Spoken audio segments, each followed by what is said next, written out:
Para sa isang adult, natural na ang may crush. Natural na yung meron kang tinatangi sa opposite sex. First attraction starts with the physical. Di ba? Kapag may dumadaan na maganda o kaya gwapo, napapansin natin yung kanyang mata, yung kanyang ilong, yung kanyang lips, yung kanyang tangkad, and other things. Dahil ang mga kabataan natin ngayon are mostly liberated. Hindi na nakakapagtaka ng ibang mga babae sila na ang gumagawa ng first move upang makipagkilala. Swerte niya kung siya ay matataypan din at masusuklian siya ng isang positive response. Minsan, sa isang programa sa TV, naitanong ng host, bakit inabot na kayo ng taon? Sa tagal-tagal na nagde-date kayo, wala pang relasyon na nabubuo.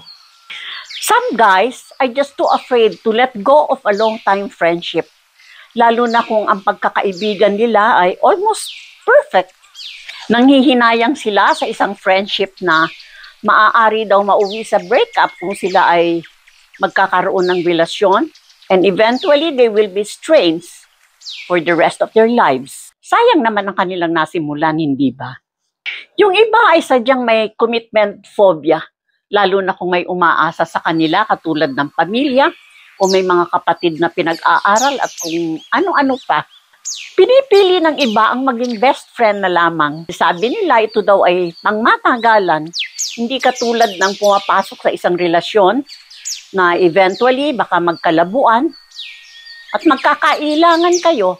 Ano ang limitasyon ng isang kaibigan or lalo na ang isang best friend upang hindi siya tumawid sa boundary that belongs to the boyfriend only? Ang role ng isang best friend ay mahigit pa sa isang kapatid. Ikaw ay isang confidant na pinagkakatiwalaan ng pinakatatago-tago ng mga sikreto. Ang best friend ay isang katropa na masayang kasama sa anumang lakaran kasama ang barkada.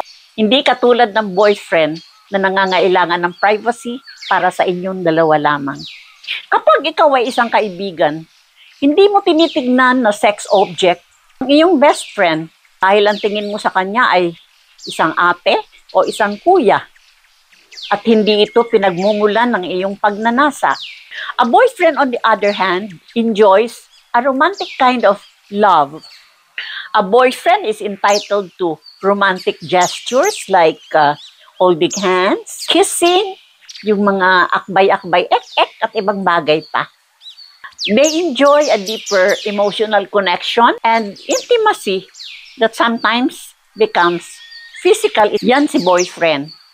Ang magjowa ay nagsishare ng goals or plans at ang kanilang relasyon ay a committed type. Meron silang commitment sa isa't isa. On the whole, ang kaibigan ay isang platonic friendship, samantalang ang boyfriend enjoys the romantic kind of love. Ang katropa ay walang obligasyon, ngunit ang jowa ay may pananagutan. O alin ka dito? Ikaw ba'y katropa o isa kang jowa material?